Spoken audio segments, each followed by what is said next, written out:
John Caswell. I'm currently in London, which is a rarity. I'm normally traveling the world with a mission to help change the way business people think and work through using visual facilitation and structures. So basically, longhand for positive disruption at the top end of the business, helping them to see things differently.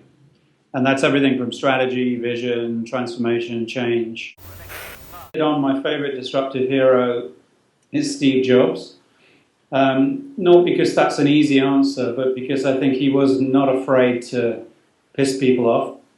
And that's what caused the disruption. And you can't take that away from him, really. I think, most people either thought of him as a genius or a jerk. And I came down on the side of he's a positive disruptor. And he's changed everything in my life, from computers to phones to music to... And that's pretty much the three biggest things in my life.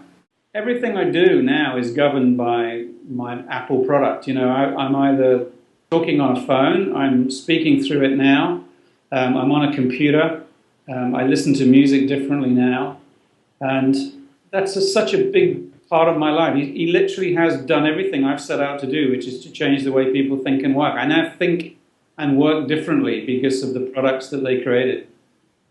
And it isn't really just him, but there's always a visionary at the top of a business that makes that happen. And I think, I thought about people like, oh my goodness me, people like Brunel rather, the Industrial Revolution in this country. And it didn't really change my life because it was already here. So I had to think of somebody who actually was involved in my life. I met him when I was at Acorn Computers. He came, I didn't really know who the hell he was. I had no idea who he was. And, watching the journey, it's changed my life. My favorite disruptive change is visualization. And I guess I would say that. I think that being in business and employing people to come and help me think differently, people would turn up with Word documents and brochures and collateral and PowerPoint presentations, and it really didn't cause any disruptive change. And it wasn't until I took over the entire room and drew all over the walls for people that I could see disruptive change happen.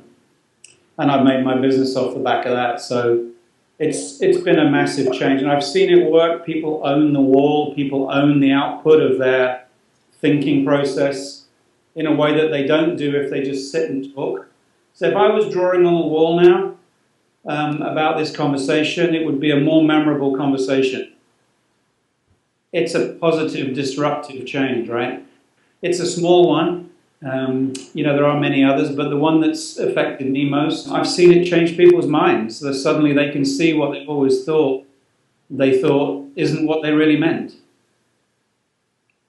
And as a fundamental change for humanity, meaning, definition, value, that's what needs to be changed. For the world to change, people need to stop thinking what they think is the only thing that's worth thinking about. So I need to change the way people think. Projection and denial. Kind of linked to the previous point, really. I would sit with people and talk about change and hear them say they wanted to achieve something, and what you are trying to get over is their fixed paradigm, their mental model. If you can't disrupt that, then you won't cause them to change. If they don't see something different as a result of some positive interruption in their life, some positive disruption, they won't change. And the thing that I've boiled it down to is this kind of procrastination, hectoring, denial. Projection of an idea that they have no reason why they've arrived with it, but it's their idea. And it's almost like you could walk up to their head and touch it.